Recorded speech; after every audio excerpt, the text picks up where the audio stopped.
Hello, everyone. Thanks for joining us for this conversation. Initially, this was kind of conceived as a private research interview, but it struck me that maybe other people would be interested in what we chatted about. So, and also maybe there's something in there about opening up the research process so it's like less isolated, especially now. I'm Lola, I'm a Black feminist writer and researcher from London. And I wanted to kind of introduce my project before we get to the conversation with the wonderful Languid hands.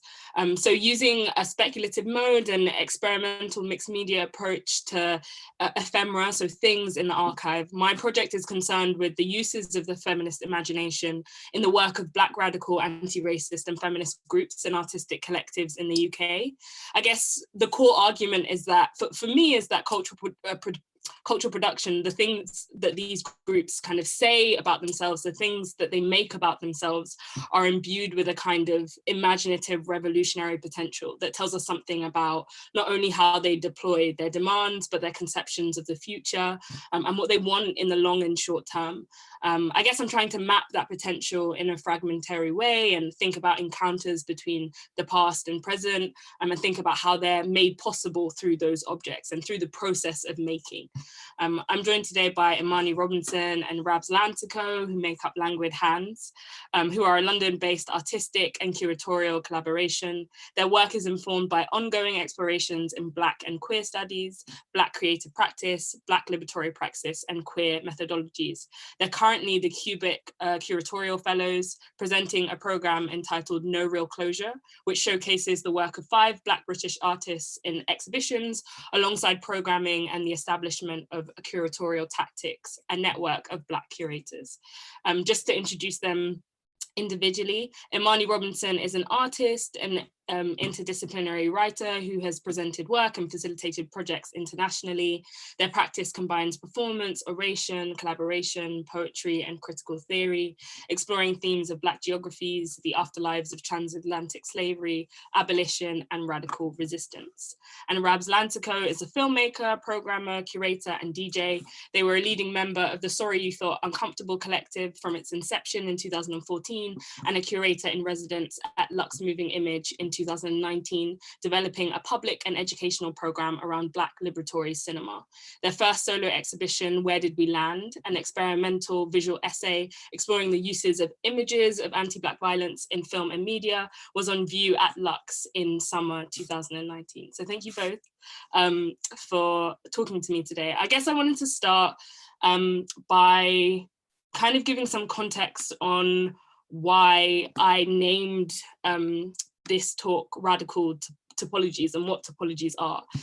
So a topology in maths and mathematical studies is basically the study of the properties of geometric objects that remain the same even when those objects are kind of deformed and stretched and changed. And that led me to thinking about topological mapping, which is a kind of cartography in which maps are simplified to their most important part. So thinking about, like, for example, the London Underground map as an example of a kind of topological map, which then led me to thinking about topological approaches to the archive and topological approaches to time. That is like approaches that see time as willing to be stretched and distorted and moved, and that privilege kind of relation, I guess. And so for me, mapping is a really big part of how I'm thinking about my own project. And I think maybe for you as well. So I wanted to ask you first and foremost, in this thinking through a kind of methodology of an anti-map that is a record of fragments instead of like a traditional kind of topographical, map. To you, what is a map and what does it look like? What does it do? What can it offer us? And is a kind of radical cartography possible? Hey, thank you so much for inviting us to be in conversation with you. Yeah. It's a wonderful invitation to have. And I think thinking about mapping is an interesting one because I always think about what is left out of maps, what is not viewable, what is kind of constructed on top of what is already there. But also in terms of journeys, and I think maps and time have a really interesting relationship. And yeah, I don't know, I think in the work that we do, I always think about us as kind of trying to do this work of I guess creating a bridge or creating kind of ways or lines through which other people can move as well as ourselves. And that means people who've come before us, also people who are coming after us, and the people that are kind of our contemporaries or within our time. And I always think about, you know, what is it that we're doing that is contributing to that is paying it forward to people in front of us, or to kind of lineages that are to come, about illuminating the things before us that have come and not been celebrated or illuminated in the way that we believe that they should be. And I think that links to mapping in a lot of ways. It also links to time, but it's about like being kind of vessels for other things to happen, creating space, creating openness. I think like on a representational level, there's also this kind of, not necessarily coming from us, but there's the kind of urge or the will to map, you know, radical Black art, or to kind of, I guess it's this will to archive, but it's also this will to archive the kind of fullness of a situation or a context or a point in time, or a point in or a site or a place, right? And in a lot of ways, I think we refrain from doing that, in part because, you know, mapping also has a kind of interesting relationship to truth, to this kind of truth finding. And I think, you know, you have a documentary practice, or at least a documentary education, and that question of like what really happened is something that, you know, as a filmmaker, you're not trying to kind of say what happened, you're trying to kind of tell a particular story. And so I'm kind of interested in, you know, the relationship then between map making and truth telling, because it is important to tell the truth. It is important to, especially when we're thinking about radical politics, especially when we're thinking about, I guess, you know, transformative politics or transformative work. It's important to have this kind of tethering to what is so, rather than you know, what we're led or coerced to believe. And so in terms of this kind of radical cartography, you know, there have been so many people who have written extensively about this kind of capacity for cartography not to just be a kind of controlling, kind of territorializing project. And I think that's also why there's this kind of, you know, tension, but we also have to tell that truth. We have to kind of, I guess, visualize the spaces that we're in, the ideas that mean something to us. And so I guess it's about what that map is used for, right? The utility of that map. And I think that there are lots of radical ways that maps or topologies can be used. But then it, you know, it comes back to the people who are using them, and how we archive and how we witness, and what we do in that reckoning with this map. Also, I think there's something about the way that we've thought about maps, you know, up until now, which is very flat. It's very flat. It's like, this is one thing, this is one like understanding of space. And I think for us, the way that we work is very much thinking about a kind of layering, about building on top of, and like creating foundations, building on top of, and being prepared to be built on top of as well.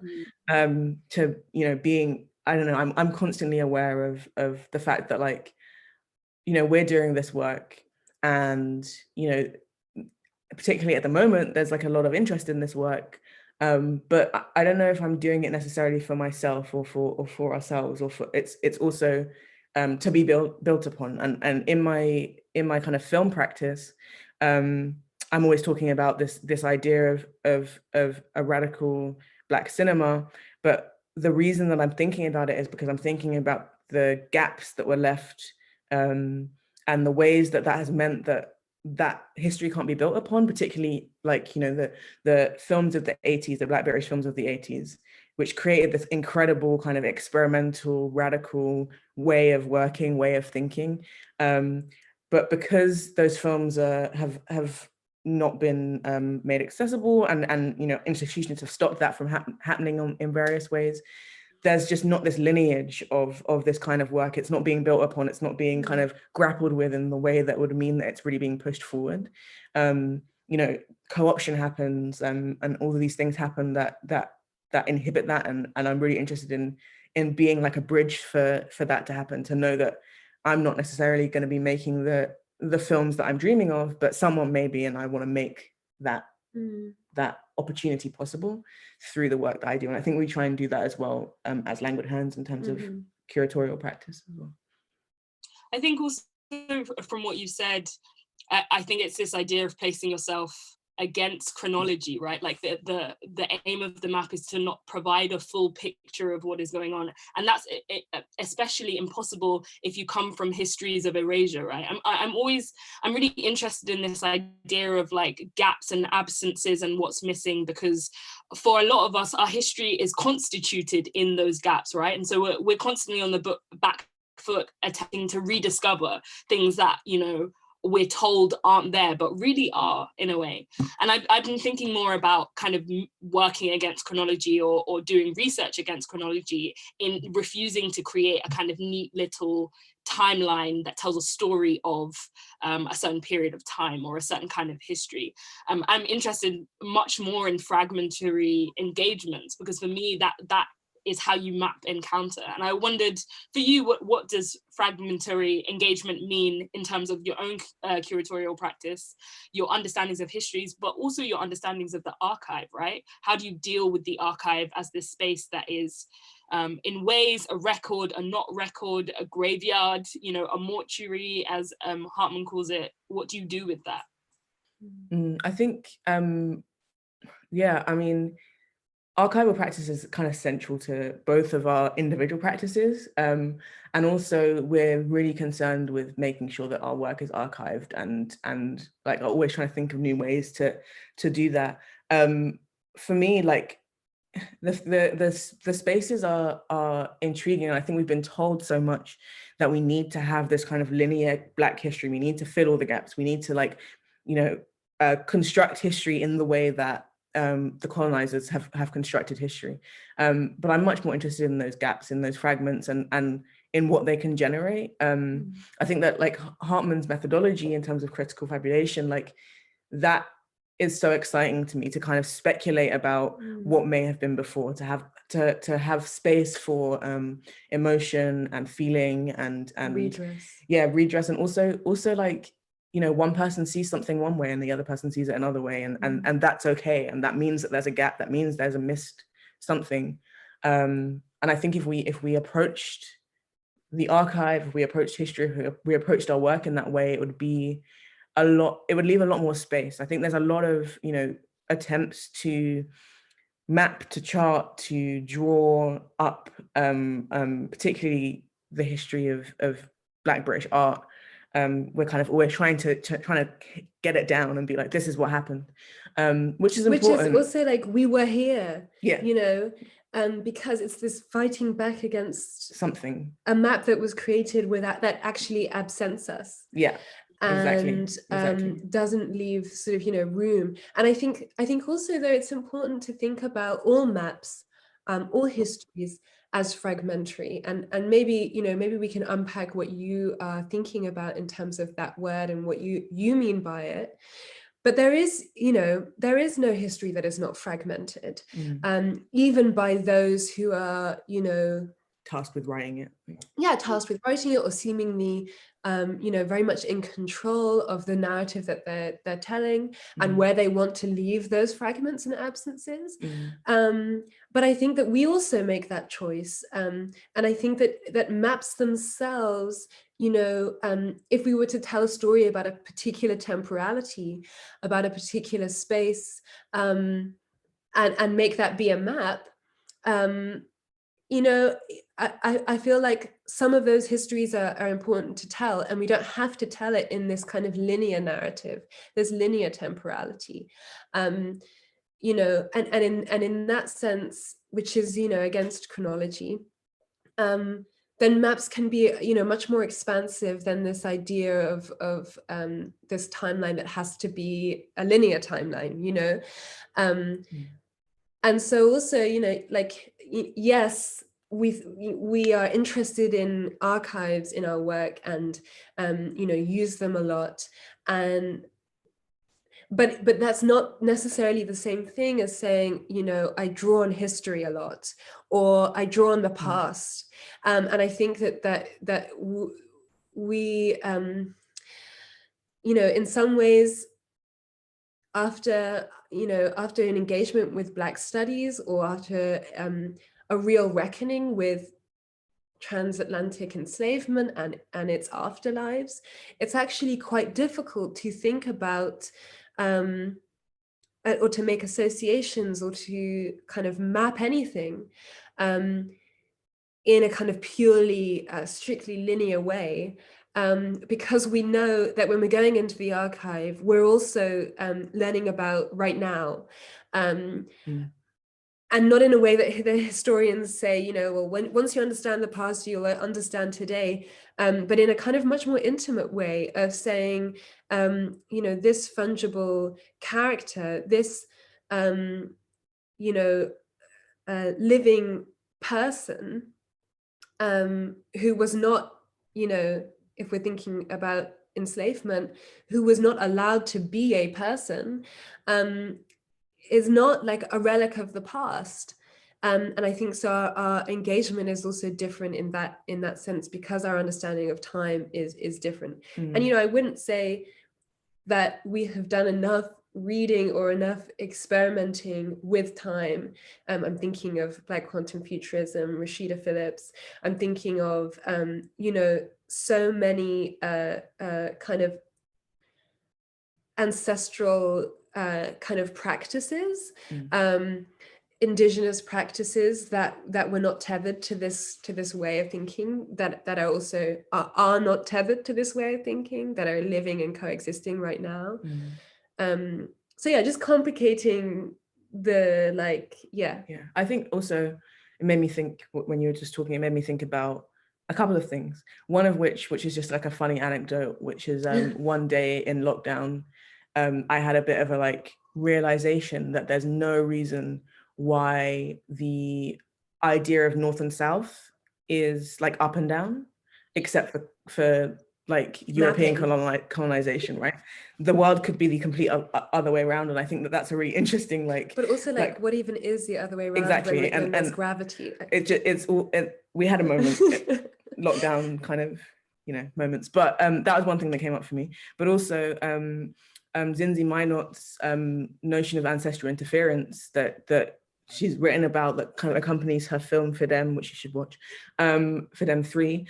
And the way that she's described it is this idea that the ancestors interfere with us, that they, we feel things that aren't necessarily ours, that are tricking us or pushing us to do particular things, suggesting things to us, putting things in our way, and thinking in that way about time, but also about space is just, I found it a really kind of beautiful way to think about these kinds of things, and also to kind of think about tricksters and the ways that we carry with us so much more. And it's not just the past, but it's also the future.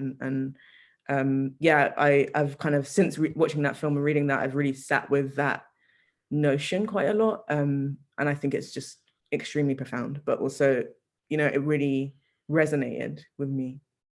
I I think, yeah, on that question of time, I think if you deal with or are kind of situated in grassroots political struggles, they're always obsessed with this idea of like linearity and the idea of progress as one straight line, so that when we don't quote unquote win, or when we our sense of how history has unfolded is from point A to point B. And I think not only is that one a really masculinist way of thinking about time, it's also, I think it makes it sticks you in a particular place, right? You're constantly obsessed with your own kind of failure. And I think what thinking about time as multi-layered and chaotic and you know, existing in all of these sites at once does is allow you to hear the kind of echoes of the legacies that you belong to, which is really important.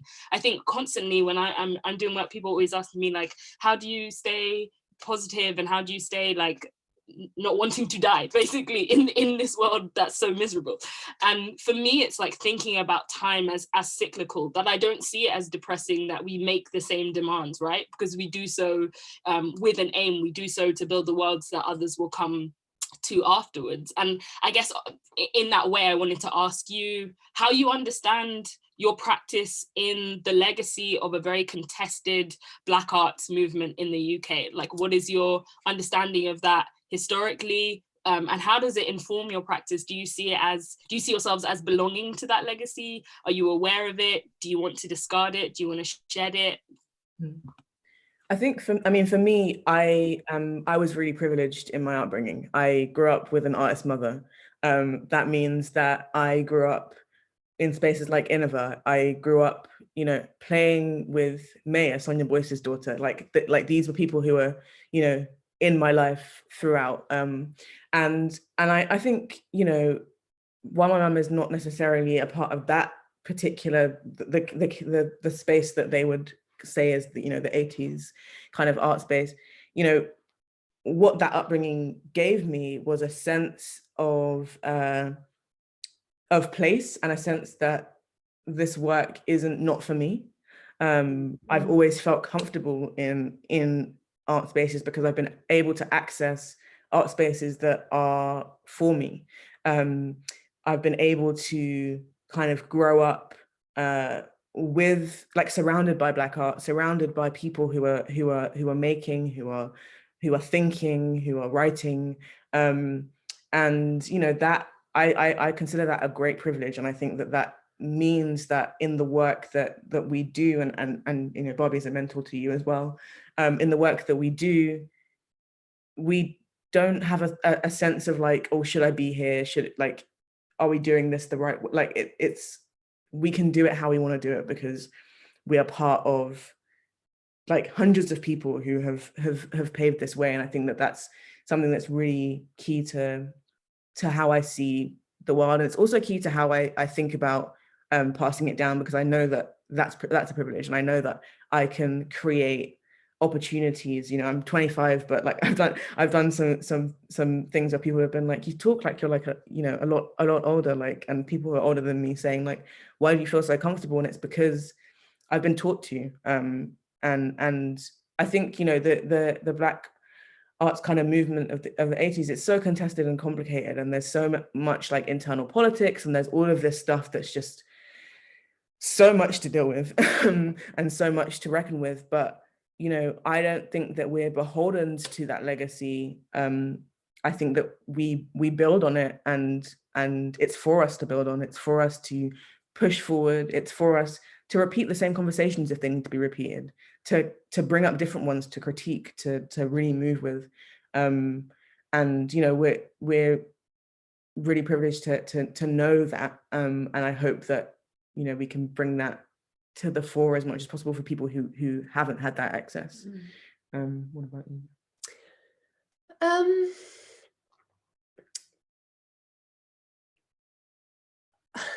I think every generation is asking the questions that they need to ask, right? And if it means that we're repeating questions, first of all, you know, there are usually actually different circumstances. So asking a question in the 80s and asking a question now about Black liberation, about the Black arts movement, if we can call it that, you know, because I'm also thinking, you know, there's like, there's a different questions, even if we're using the same language. Like, I want us to remember that language is limiting, right? But when we talk about things, like if I talk about with people who are younger than me, our vocabularies are different. Our frames of reference are different. Our kind of imaginatory maps, if you will, topologies are different. And so it might sound like the same question, but I also am thinking about, okay, in words, but where is that coming from? Why is that question being asked? To whom is it being asked? Where is it being asked? You know, all of these things I think are important. And if there's a persistent kind of conversation, for example, in the art world about, you know, Black artists and white institutions, you know, this is something that, you know, of course, we're indebted to a legacy of Black artists who have been calling that out, you know, since there have been Black artists and white institutions. But it's telling, like, what do we do with the reality that that question is still being asked? And for me, you know, as somebody who is engaged in community organizing, in radical politics, in kind of radical pedagogy, I'm interested in, like, why is that question still being asked, but also what are the creative strategies that we need to come up with, that we need to create, that we need to kind of tangibly make, which will allow for a kind of paradigm shift? Because, you know, in some ways, we can kind of create paradigm shifts. We can decide that we are no longer going to be asking particular questions. And then sometimes, you know, like, for example, in this year, there isn't anybody who I've spoken to, especially not abolitionists themselves, who was like, yeah, you know, now's the time, or it's coming. You know, it was very much like, how do we prepare the ground so that we create a legacy for future generations, for other people to kind of take this up and finish this project, right? And so there's these kind of like moving things of, you know, how do we say, well, actually, you know, we don't need to be having this conversation anymore. And I think the points where I feel clear that we shouldn't be having those conversations are not when people aren't wanting to ask them, but when they ask them and get the answers that they're looking for. For example, we need to reform the police. That's a question, that's an imperative, that's, you know, how do we reform the police is a question that has been asked, that is being asked in the Black Arts movement, in the workshops, it's being asked, you know, before and before. So, you know, now that question is no longer appropriate to be asking, not because we don't still want those answers, but because the question leads us to a site or you know, a part of the map that we have been in before, and that leads nowhere.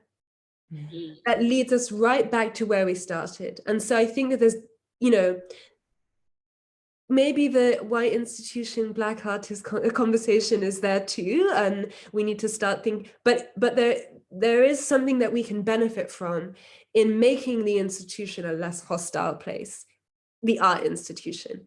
But the institution of policing, you know, there's this idea that we begin, it's no longer possible for us to continue to be asking those same questions. And so I think, you know, I think I'm very tied to a legacy in the sense that once I know that we can, it's no longer tangible, it's no longer possible, it's no longer responsible, ethical to be doing something, to be asking something, to be kind of creating the space for that result that we know.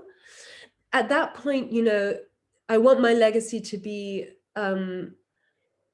you know, so we were creative in our strategy, so we decided something else, so we used what we learned. Yeah, I think that's the thing about being part of a lineage or a legacy or a map, even. Like, it's like, which is always constructed outside of us anyway. But it's like, what do we bring forward? What do we bring forth? What do we build? And what do we, like, how do we, and it's not in terms of a linear sense of progress, but an attentiveness to what has come before and what has changed, and how do we respond to that? And I think in linking the conversation about abolition and the conversation about, I think, the arts, there's something about the upbringing that I had and the work that we do where, like, I feel like there was a point where we just decided that we weren't interested in inclusion anymore. And I think that is something that is linked directly to an abolitionist politic. It's like, we are no longer interested in trying to be at the top of this mountain. We are interested in creating another mountain, breaking that mountain down, doing something else that, we know we're aware that we have to work within certain kinds of constraints. And I think, that is what it is, because we live under capitalism and everyone has to work within certain kinds of constraints. But, if in an ideal world, our work would be for and with each other, for and with the people that we are surrounded by, the communities, the it's a social work. It's not about the display or the party or the fanfare. It's about creating that, and we've tried to do that in a lot of ways. Our program at Strohm in The Hague, like, we had this film that we were showing, we had this space to do a program, and we realized that we were in The Hague, which means that it's a different context. So what can we do with those resources? And what we tried to do was basically perform for each other, talk with each other, spend time together. Those things are, I think, more important to us than anything else. And those things aren't necessarily things that can always be mapped or archived in the way that they're experienced, but they can be generative, and they can build, and they can add to the landscape that's already there. And yeah, I think that's kind of the way that I think about the past and who's come before us is how do we connect those, and also, we work mainly with artists that are around our age or younger, but that's not younger. I don't know, whatever. We're different ages, so it's whatever. But it's in terms of, like, we're kind of known for that, but we also work with artists that are older than us, and there's an exchange that happens there. There's an exchange that happens where we're able to see each other and be with each other and build on, they're seeing us as peers. We're peers with a lot of people who are of different generations to us, and that doesn't mean that they're from the past. They're here. They're current. They still exist, and I think that's really important to really pay attention to. All of the people of the Black Arts movement of the 80s, they're still around, most of them, and they're still making work. They're still here. They're still and that's something that's important to note. Yeah. I think also it reminds me of this idea that Gail Lewis has of like fault lines, these like breakages that run between like historical junctures, like that connect us, right? That we're constantly having the same conversations, or we're making the same mistakes, or we're tasked with the same thing, which is, as Amani said, to come up with these creative strategies that force these paradigm shifts. And I when you were talking, I was also thinking about this thing that Hartman says. I'm going to butcher it, but it's like, can beauty be a response to dishonor?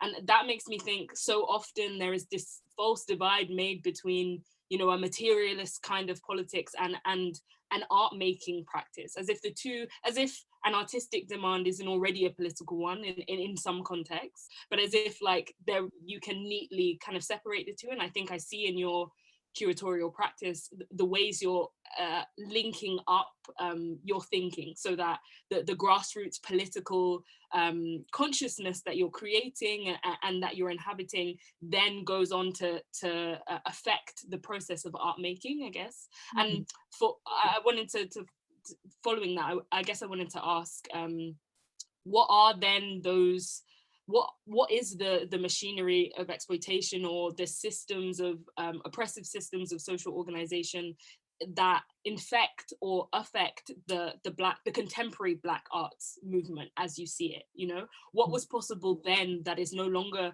possible now because of the onset of neoliberalism, because we're in a different political and historical time period, I guess. I'm always interested in, because I'm always looking back, when you're engaging with the archive, you're looking back and you're like, oh, you know, people just made a radical press because everybody was living for £300 in a council flat somewhere, and you know, they were working in a shop, and that gave them enough stability to be able to do these projects and to endeavor.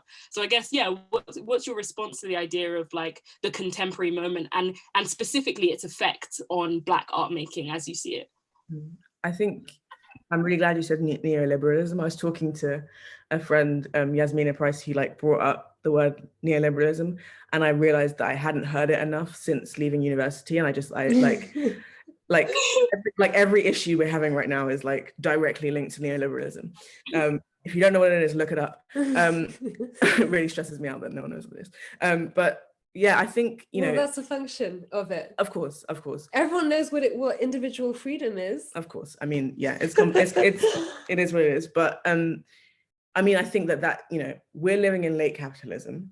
It's a different system. The policies that were put in place by the Thatchers and Reagans are having their kind of most egregious effect now in the last 10 years, let's say. And that means that, for example, in like, to take our case, right? We have this fellowship at Qubit, which is part-time. I also have another job at Sheffield Dockfest. That's not including all of the freelance work that comes up. Imani works 4 days a week, which is only just recent. Actually, it was 5 days a week very recently at a charity in drug policy. Like these are the like, we are so tired this year because, you know, in order to live in the city that we grew up in, and, you know, Imani's from Notting Hill, I'm from Brixton. Always outing me as the West London.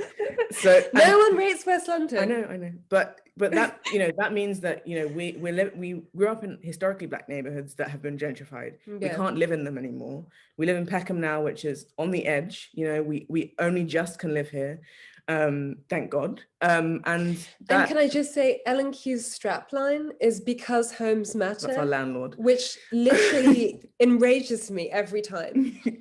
These are the conditions. Like, we're, you know, it looks like we're very successful in what we're doing, and we're able to function from the work that we do, and we're not. And that, I think, is something that so many people in the arts, organizers, people who are doing these kinds of things, like, we are all struggling to like keep it together. We have to hustle in a way that I think is new. It's a different kind of way, and that hampers people's ability to be creative.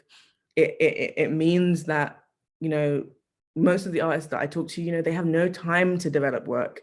They have no time to think, to read, to be with thought, to be with material, to like, you know, that the conditions have created that, yet they still make, which is incredible. But I think, you know, rents, like where we can live, where we can't live, the fact that we're far away from each other, that you know, if you have to live over here because you can't live over there, and that means that our communities are fragmented, are dispersed, people moving out of the country, you know, people in their partnerships who were able to live in the same country aren't able to live in the same country because of immigration constraints. Like, all of these types of things that really affect our ability to function, our ability to not even just function, but just to like, to be in relationship to each other, which is what art creates. And I think that's key. But this is also a function of chronopolitics, to remove or lessen our access to the resource of time and how much time we have, to spend. There's a reason that that is the way that that sentence is constructed. And, we, in some ways, have a lot of privilege in the sense that we can, or we are learning more that there are ways in which we can construct our time, and we have qualifications or degrees or a reputation, or there are ways in which we can use the conditions that we're in that are not that are not what we want, that are not ideal, that are still within this realm of oppression. But we're finding ways to reclaim that time, to to say, okay, we're making the sacrifice to both have 2 jobs and a third freelance life, and so there is still some sort of ownership over our time, like in the sense that we can have ownership over that time within capitalism. But I'm thinking about the majority of Black people in this country, the majority of working class people in this country, which is a similar crossover actually, and the resource of time, and thinking about like even just a 9 to 5, which is not as many hours as a lot of people have to work. It means that you live your life in evenings and weekends, and this is normalized. This is like how we have all seemingly consented to living and building relationships, let alone resting and creating and making shitty work and being like, that was shitty, let me make something better. Yeah, I think, and also that, that's not to say that there weren't other conditions before us, but I do think that the conditions that we are living in are very specific, and neoliberalism has a big part to play in that.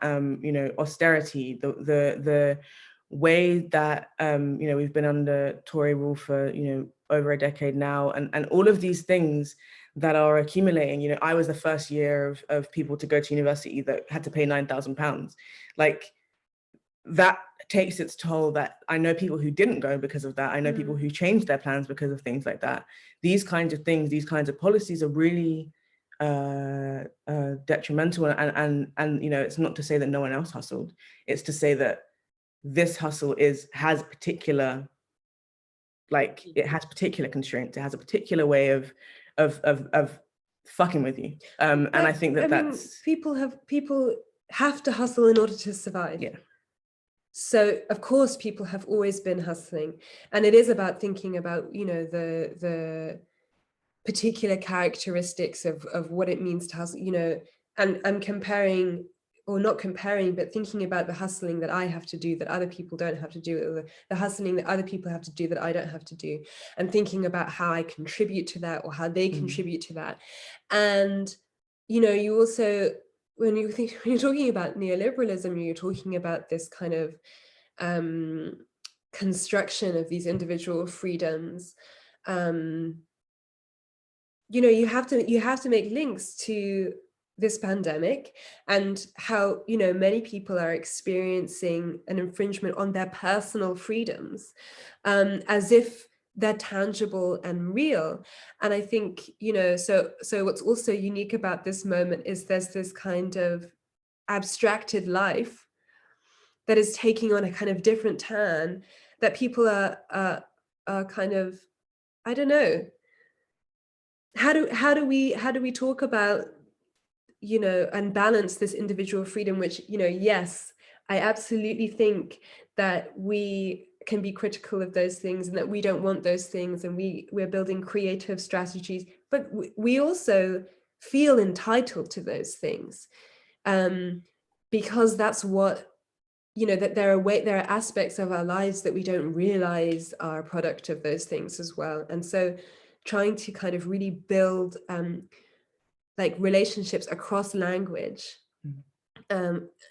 you know, through difference is really, I think, an important task and a task for right now. Okay, so we all want this freedom, and what does that mean to you, and what does that mean to me, and how can we reconcile? Yeah, I think also thinking freedom is also about thinking. I don't like to think about living in terms of deservingness. I think that that's maybe too like facile a frame, but I think about how my whole politics is like, is this it? Like I must believe in other worlds and the possibilities of other worlds, because this world as constructed is miserable, right? And that I see, you know, on the horizon or in the futures of now, the possibility for a different way of living, the possibility for different modes of loving, of communal making, of being with one another. And it's always, the politics is always an orientation towards striving in that direction, in any way that gets you further against the world of now towards, you know, another one, or the multiple ones that, you know, will come out.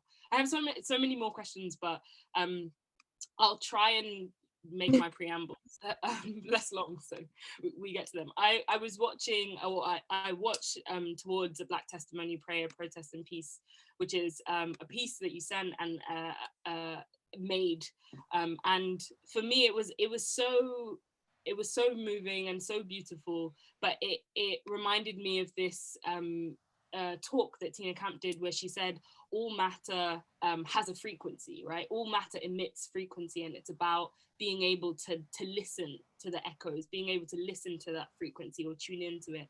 And what struck me about that piece was the Imani, your voice on top of the kind of wailing and the use of sound and the use of, you know, visual image all at the same time, which is incredibly disconcerting, but also I think makes clear this idea of like, there are these other resonances that we might be able to tap into, not only as, you know, people who make art, but people who are consuming it as well. So I wanted to, I was thinking about that through the lens of the history of kind of pirate radio and sonic interference, especially in the UK, and thinking about that, how that kind of Black culture production has always been kind of DIY and disruptive and about kind of hacking and gaming the system. And I guess how you see your curatorial practice as in conversation with that methodology of you know, doing work. Question number one. And then question number two, I wondered if both of you could maybe elaborate on the political, on the grassroots organizing that you're part of, or the means of political education. Imani, your work with Abolitionist Futures, and Rabs, like your work with the Sorry You Feel Uncomfortable collective, like the origins of that and how they come about and how they inform your practice as well. Imani was also in Sorry You Feel Uncomfortable. It's not Well, yeah. When did I join? What, 2015, like a year. 2015, yeah. I was impressed. I wanted to join. So this question was about sonic interference and pirate radio. Yeah. I can answer that one whilst you think. Yeah. I think. Wait. Hold on, just. Sometimes it's nice to have just a little bit of silence to think. Sonic interference and pirate radio. Yeah, you go for it. Cool. I think, you know, I also have a practice as a DJ, and I feel like music as a means of cultural production is something that influences everything that I do, and it literally is like, it's like the thing that allows me to like move through the world. And I think that's, you know, it just it's the undercurrent to everything that is produced. And you know, with Towards a Black Testimony, Prayer, Protest, Peace, like there's something that is communicated in Ambi Lincoln's wail, in her scream, that couldn't be communicated with visuals, it couldn't be communicated with words. It's something else. And but I do think that's a vibration or a frequency rather than necessarily a sound, because I'm thinking exactly. like it's representative of, you know. Yeah, totally. It does something else, and I think, you know, the methodologies of pirate radio and this kind of idea of essentially piggybacking on something that already exists, like siphoning off of, and I think we used that word, I think, in a conversation recently. Yeah, with I forget his name. But that is kind of how I like to think about the work that we do, as like, you know, we have to work within the art world. But what can we do with that? How can we siphon off? How can we, you know, create ways where we can move resources from one place to another? We can distribute things among people, and I think that is really central to our practice. Like, if we get asked to do something which involves, you know, commissioning other people, we're always thinking like, okay, how do we make sure that we just get some people paid? How do we make sure that we just, like, you know, give that person the opportunity to do that thing, give that, like, put these things into practice, not because we want to work with institutions, not because we want the accolades that come with that, but because we can use our position to create a break, to siphon. I think also the thing about pirate radio is also, you know, it's like, we're just going to do it. We're going to use the resources that are available to us, or not available, you know, made unavailable. And we're just going to say, well, actually, I have something to say, or there's something that needs to be said. And, you know, when you know, at my kind of like very unfulfilling education about pirate radio is also that it was very much used to, like, to spread an awareness, to kind of cultivate a consciousness, and that was not just unintentional, right? That there was also a part of an intention to say, well, I want to share this information with people, and this is a sonic information. This is also, you know, the news. This is political information. This is information about this thing that I'm doing, you know, trying to find and make community and build relationships in a hostile environment that it, you know, that was hostile before it was literally turned that. And I guess, you know, that's also what organizing is to say, well, I'm not okay with how things are going, and my job is to leverage the power and the resources and the skills that those who agree with me, those who are also oppressed, and I not agree with me, not in the sense of believe the same things that I believe, but agree that this is not okay, right? That there's something that needs to happen, and being and forcing a kind of conversation, forcing a kind of mobilization, forcing the change that needs to happen. And, you know, this is you know, one example of art and sort of organizing or activism being kind of one in the same. Like, wherever you make your contribution, it's about making a contribution, right? And it's about making a contribution that goes beyond what you have been kind of taught is your own bounded life. To say, you know, actually my life is political, where I was born, who I was born to, you know, how I understand myself in the world, that is all political. The opportunities that I've had, and political in the sense of as not inevitable. And so, you know, I was having a really interesting conversation also with Kuchenga on who is a writer and a journalist, and a friend of mine, and you know, we were having this conversation, and she started talking about consent, and I think consent in the way that we have kind of thought about it, you know, much more recently, you know, I guess maybe over like the past 10 years has really been about like asking permission, being aware of when someone else wants something and when they don't, being aware maybe of when you want something and when you don't. But through Black Abolitionist, which is this kind of reading and discussion group that I initiated, which is through abolitionist futures, you know, connected to abolitionist futures, but really trying to provide a space for Black people in the UK to think about and discuss policing, abolition, prisons, the carceral kind of, you know, sites of our lives. Through that work that I've also come to find like a really renewed understanding of consent as not like untethered from sex or sexuality or eroticism or boundaries, but really kind of expanded into this idea of you know, I don't consent to this. I don't consent to where my contribution monetarily is going. I don't consent to what has been so normalized and been made to be so, or to feel so common sense and ubiquitous. You know, who else doesn't consent? What would it look like if we consented to the world that we live in? What would that world look like? And I think that maybe for me that's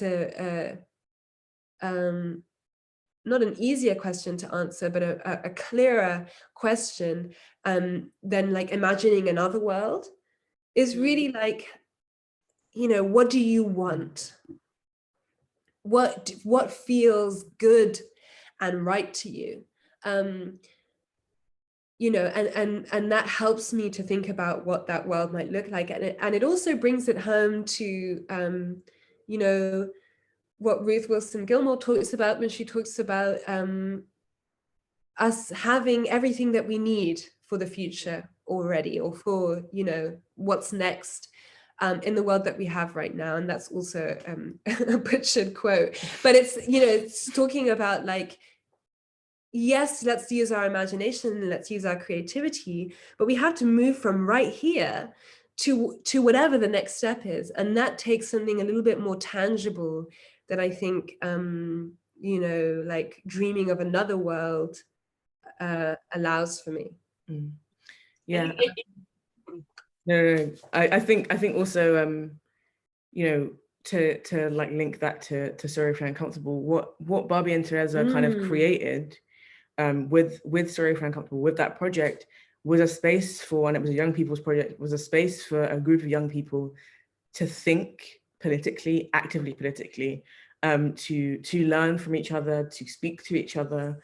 And it was extremely formative for me. It was extremely formative for I think all of the people who went through it. It's just like, I mean, I became an artist because of Sorry for completely, because it was encouraging us to link our lives, our lived experience, the political, that like organizing, thinking, like all of these things with this art practice and creating that space. And that kind of engagement, that kind of opportunity, particularly for young people, I think is so vital to our consciousness and to our ability to create a world. It's vital to my ability to call myself an abolitionist now, because I learned how to think and how to kind of be creative in that way. Yeah. It's that thing that Diane de Prima said of like, you can have what you ask for, so ask for everything. Like, what would it mean to adopt a posture in which you genuinely believe that you could take what it is that you wanted from the worlds that you're in, I guess. I've been thinking, I was kind of reading up on your work, and Imani was reading an interview where you said that the work that you're making, obviously, as Languid Hands, exists in an environment of, you know, environmental destruction, state violence, and all-encompassing kind of carcerality. And in a part of my research, I've been thinking about like Deleuze's idea of the diagram, which is basically a kind of map that precedes the territory. So it's a kind of overarching network and map of like power relations and connections that then engenders a certain kind of behavior. So when you're thinking about when you're thinking about like this environment of environmental destruction and state violence and carcerality, those are all parts of that, of what that diagram would be. And from that, I was thinking, for you guys, what does the resistant art practice look like to that diagram, to that to that social field in which, you know, some lives are worth things and some lives aren't, right? And is the resistance, is it in memory work? Is it in that thinking about the dead, bringing that to the fore? Or is it in the imagining of new worlds? Or is it in the ushering in of the futures of now? How do you conceive of where the kind of resistant impulse lies in your practice? I think it's all of those things. I think, you know, I remember, I don't know if it was in the write-up of our interview, but I remember, you know, you mentioned this kind of thing of you know, it's thinking about violence, it's thinking about all of the things that are wrong, and also allowing that to drive the construction of things that aren't. And I think, you know, the resistant thing for us is just, and I think you also said this, and is about like positioning our energy towards Black people and Black artists. You know, not giving our energy to showcasing white artists, because there's people doing that. But also, like, I'm not interested in working with them, you know, because also we spoke about a kind of, well, you know, like it's not about the color of their skin, you know, it's about the politics, it's about what it means to give that labor. And what it means for us specifically to give that labor. And also knowing that, like, us not working with them is not going to, like, you know, mean that they don't get any work, or that, you know, they don't get a place on the map. It's like, it just doesn't, it doesn't make logical sense to, like, the only reason would be an external pressure to feel like there's some sort of legitimacy. But actually, I think, you know, in the thinking about what Languid Hands was going to be, wants to be, has always been about directing, you know, our contribution, our labor towards other Black artists. And also, you know, we've kind of, this year, I think, I know I definitely had a moment where I was like, what is the point in all of this? But also we've started to think about also just Black people in general. What is our contribution to Black people? There's nothing exceptional about Black artists. That's just the field that we work in. Everyone works in different fields. Everyone, you know, that's just where we are. But thinking about Black people in general, and that means, you know, if we are working in an institution that has a formal structure, that means everyone in that structure. That means the cleaners, that means the artists, that means everyone who's contributing. And Black people, having a commitment to Black people also means thinking about where it is that we're getting money from. Does that place, you know, is that a space that is contributing to the carceral system? Is that something that's contributing to the oppression of other Black people? Is our being in this space creating an issue or creating a situation in which another Black person isn't able to be here, or is excluded, or is oppressed essentially because of the work that we're doing? Like, trying to really think quite holistically about how we're working. And it's really hard to do because, you know, funding streams, things like that are set up in a particular way. The arts is set up in a way that is essentially a dumping ground for rich people's money, and that, you know, that is the truth, and that means it's difficult, and, you know, it's difficult to do the work that we want to do. But if we're constantly thinking about how to create spaces that the spaces that we want, the ways of working that we want, I don't think that we'll do that within our lifetimes. We may do, but thinking about that, constantly pushing that, I think is really key, and that is resistant, because it's laying down some groundwork and building on some groundwork and working in a way that is imagining that. Yeah. I think, it's also like these are the conditions of our lives. It's not just that it's difficult to pay attention and do the labor and do the research and ask questions. It's also that some things, or in so many ways, we are tethered to these different institutions. And so the work, like I also want to kind of move away from the individualism of the task of like being an ethical artist or curator or worker or consumer, because we can do that work, and we do, and like knowingly we try to avoid those things that are kind of contributing to essentially our demise. But also, we're having this conversation on Zoom. I know that Zoom is an organization that is perfectly happy, a company that is perfectly happy to what is it? Share information. Well, weaponize law enforcement against the people who are using their services, share information. And so, but this is exactly the thing about carcerality. It is coercive. Capitalism is coercive. There's not a way in which we can always choose how and where to position ourselves, to place ourselves, to kind of consume or contribute. And so I think there's also this level of wanting to be broader in our thinking about how we deal with or respond to those kinds of these kinds of conditions, right?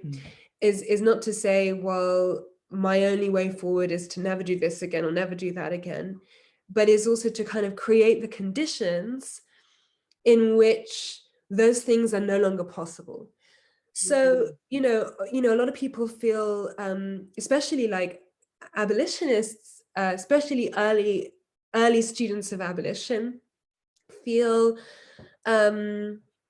concerned, stressed, upset, horrified at their actions when they've had to call the police, or when their actions have caused law enforcement to get involved, or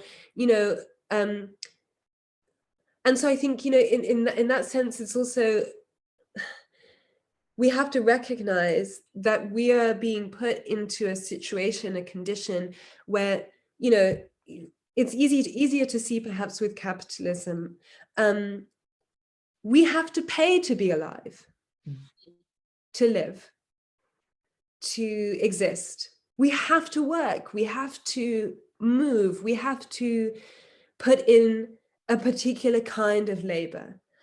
And our circumstances and privileges, the conditions of the kind of varying conditions of our lives might mean that we have to work less or do less or be less, but this fact still remains that we are tethered to that. And so there's something around how we do our practice, which is the question is not so much how we respond and how we challenge those things in our work, but what does it mean to be working within these conditions?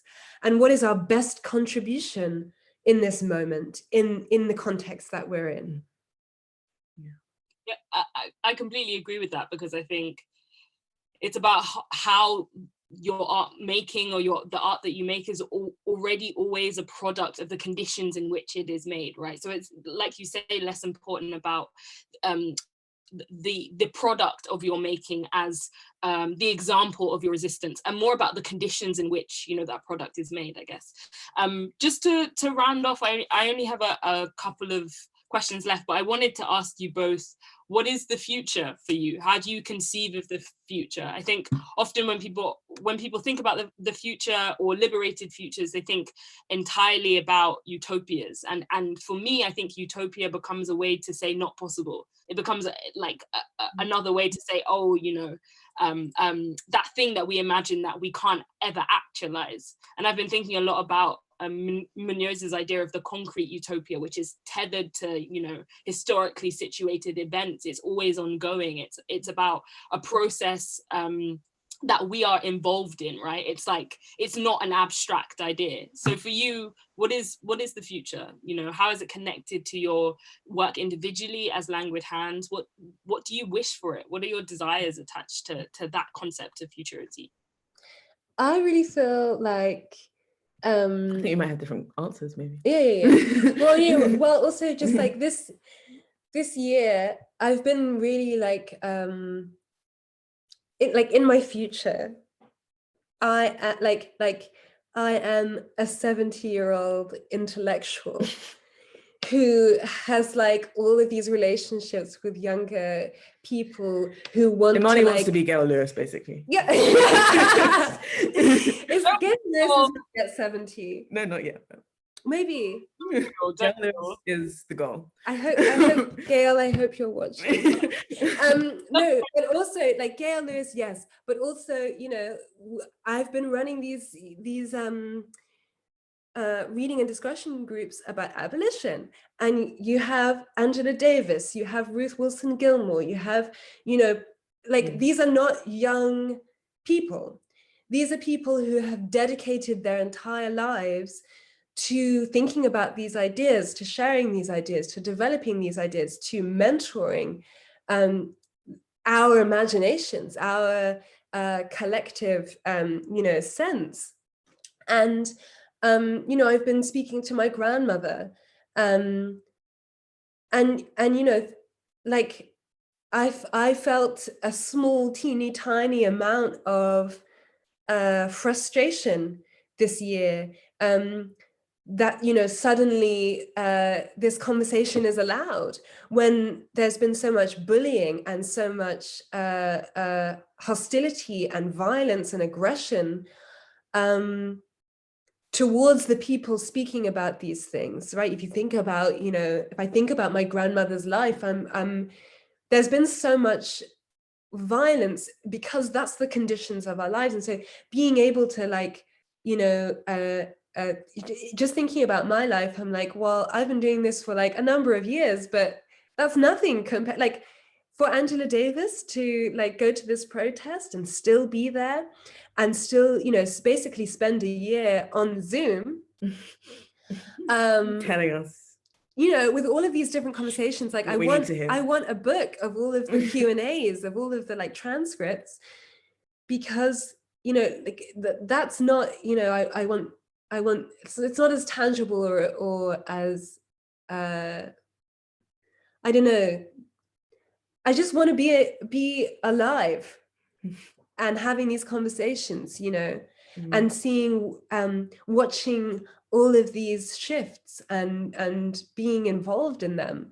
And, you know, I think that's a small dream, but it's also a fucking huge dream. You know, today is the Trans Day of Remembrance. And, you know, we live in a world where like our lives are not promised to us at all. You know, we're lesbians, we're not femme lesbians, we're masculine lesbians. And Raz always reminds me that they're more masculine than I am, because I'm just less flamboyant because of my raging enthusiasm. But but you know, but that's not non-precarious. And so the world is hostile. I'm very interested in really, like, you know, I've lost a few people this year, and part of my sorrow has been like, you know, I always thought I'd had more time, and it's such a cliche, but it's like more time. Like, what would I have done with that time? I would have sat down and been like, tell me about this, you know, really been present to that moment. And, you know, that's really what I want for my future, for our future, is to be present with the like, you know, this year, next year, we have all of these things. I really want to have time to be present to the artists that we're working with. I think definitely not so different. You know, my ideas of the future, I tend to think in like 1 year blocks. I think that, you know, that may be like chronopolitics at like I at don't know, us again. that may be like a not hormonal thing, but like a brain chemistry thing. But I think what this year has shown us, I think, first of all, the Cubit Fellowship, like the idea of having 18 months, now 2 years because of the pandemic, but to do what we want to do already was a dream, I think, and like something that felt a bit far away when we got it. And like we got it and I was like, oh, okay. And that, like, that's Rabs being excited and enthusiastic, but confused also. But I think also that what it's shown me is that, yes, like exhibition making and kind of public output is wonderful, but really, and kind of what we said in the interview, right, is like we want to work with other Black artists. We want to be in relationship with and spend time with and help people to develop work and support people to develop work, also develop our own work, because we're being kind of we're doing this fellowship, which means that everyone knows us as curators, but we're both artists, and being able to create spaces. We've been thinking a lot about like retreats, residencies, ways that we can create kind of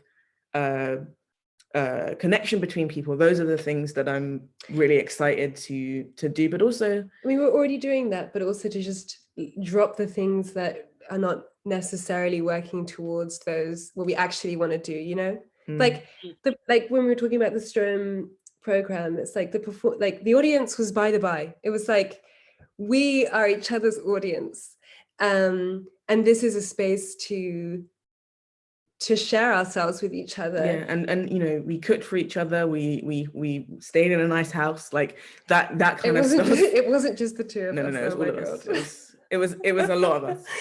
But those kinds of engagements, I think, are the things that I find the most generative. I feel like they create the most possibility for more, for other futures, for more space. And yeah, that's the case. I mean, personally, I think one of the biggest things that I've thought about this year is that I just would like to have like a place that's mine, like a stable home. That would be nice, like a space that can invite people into, that can become something else, and those kinds of things. And also, at the beginning of the pandemic, I just finished reading Parable of the Sower, and so I was very much in this like, okay, I need to get my skills up, and that's something that I'm deadly serious. Like I want to learn how to like cultivate food. I want to learn like all of those kinds of things that I feel like are in preparation for the future that we have to create. We know that something is going to change, something is going to shift. The luxuries that we perceive, that may not always be there, and so what can I learn now that can help me in the future? And those are things that like that, and like learning self-defense and like things like that's in my future. That's what I want time for. They're all kind of like life-making practices and skills that you need to like equip yourself with. I think that's a prime demonstration of that belief that future is possible, that you arm yourself with the skills that you will need in order to not only survive but to flourish. I think when you were talking, I was thinking about relation as like this sticky connectedness, relation as the thing that keeps us tethered to each other, that keeps us alive, that keeps us going. My last and final question for you both, I guess in the nature of thinking through relation, I think obviously, as we've seen throughout this talk, collaboration is at the heart of your practice, and for me that's already a kind of argument against individualism. But I guess I wanted you both to talk about what it's like to collaborate with someone that you also love in a different capacity, and what the communal elements of working together in that way are, and what for you, because for me, I think at the end of the day, a lot of my politics stems from this idea of taking love seriously as a principle, that love, you know, means that I owe things to other people, even people that I don't know, right? Yeah, so what does it mean then to think about how love informs your practice, to think about how it informs your collaboration, and what does it mean to take love seriously, and to theorize it in that Asata Shakur way of like, we must love and support one another, we must keep each other going, etc. I think, you know, we essentially fell in love working together, right? Oh my God. I mean, we did. And that, you know, Languid Hands, like the work we do together is a big part of, you know, our actual relationship. Like it's a big part of it. And that's hard, that there's difficulty there. But I think, why? What well, just in terms of, you know, we've been told to think about our lives are so compartmentalized. We've been told to think about like our work and our home life, and this is your real life, and this is a boundaries issue. Yeah, there aren't many boundaries in between those two things. But also because, you know, our work is our life and is our love, and it is, you know, the people that we work with, like, it, you know, just today we were saying it's such an honor to be able to work with people who we love as friends, who we love as practitioners, whose work we love, who are incredible, and that and to work with each other is also a part of that. Is to, you know, I don't know, I don't know if we've ever really like theorized our collaboration, because we've been asked about it quite a lot, but it just is what it is, and it is an active, I guess, like, you know, there's intention behind it. There's intention behind loving each other and doing the work that we do, and those things aren't divorced from each other. They're very much intertwined. They're very much, you know, that, and I think, you know, in terms of supporting each other, like, both of us have very, like, particularly hard years, like ridiculously hard years, and you know, it's in the, like, making food for one another, you know, just letting each other be, like, that's really hard to do when you're two people in one place for a year, but it is also a practice of I think it's powerful. It's a powerful thing. It's a powerful practice, and I always am proud of that. I'm not, like, ashamed to work with my partner and to be open about that, because it's enjoyable and it's love, and but it's also gay love. yeah, I mean, that's like true. It's a very gay love, in the sense that, like, you know, there aren't these prescribed roles. Like, I know, you know, I was a little more femme when you met me, and there was, like, you know, a kind of adjustments. Yeah, there are some adjustments that had to happen. Only some people will know what we mean by that. But it's okay to have to explain it. But what I mean is, like, it's always been a creative endeavor to decide how we want to live our lives, because there haven't been these like predisposed, like predetermined ways of being, and, you know, like I also don't want to, like, pathologize gay relationships, because they're not, like, super like, anyone in any relationship can be creatively consenting to the life they want to lead. But I think also, like, it's very important to us to make sure that, like, you are a whole bounded person and I am a whole bounded person, and we collaborate on these things and these things, but also that you know, you have an identity and I have an identity, and there are a lot of points of difference, actually, in what, in, you know, in some of our interests, and some of the ways that we work, in some of the things that we like, all the ways that we like to live our life. And so I think there's always been a sense of, like, how do we kind of create a collaboration that allows for both of us to kind of self-actualize in that space. So that it becomes, you know, really the product of two individual people working together and enjoying learning from each other and learning with each other and giving each other, like, you know, the room and the space to do the things that are really important. So like sometimes, you know, much to what are you gonna say now? No, I just mean, like, sometimes I'm like, let's have a planning meeting about our love, like about our relationship, about like how we make X and Y and Z happen. Like this is what I see for ourselves, and like I want to like sit down with like a spreadsheet and find a way to get there. So my managerial tendencies can sometimes be rolled back, you know, but this is also a boundaries issue.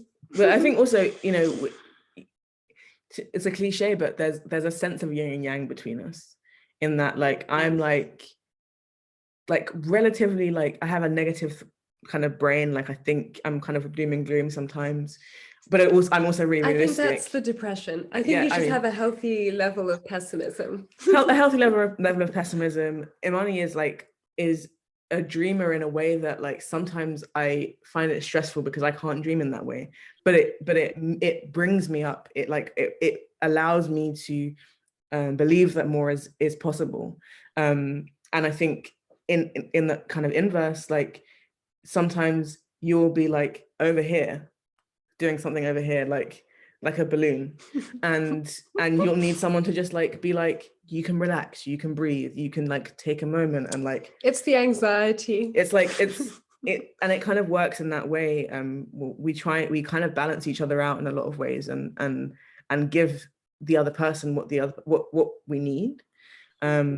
And I think that, you know, we try to do that in our work. And there's no way, like with thought partners, there's no way that we wouldn't, I think we would struggle if we stopped working together, because we're always thinking about like things to do, things to work on, things to think about. That's but then there are also you know, particular projects where like I would like to do this on my own. Yeah.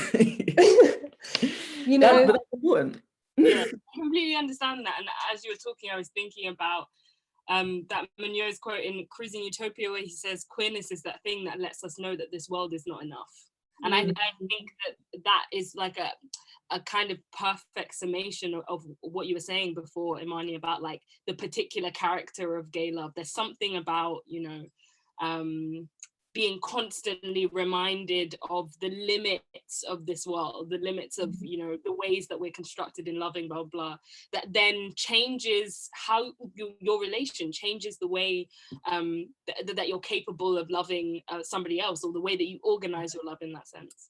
Thank you guys so much. This has been incredible, and I'm gonna definitely rewatch this and, you know, do my little notes and stuff. But thank you so much for your practice, and thank you so much for taking the time out to talk to me. It's been an incredible conversation. Thanks everyone for listening as well.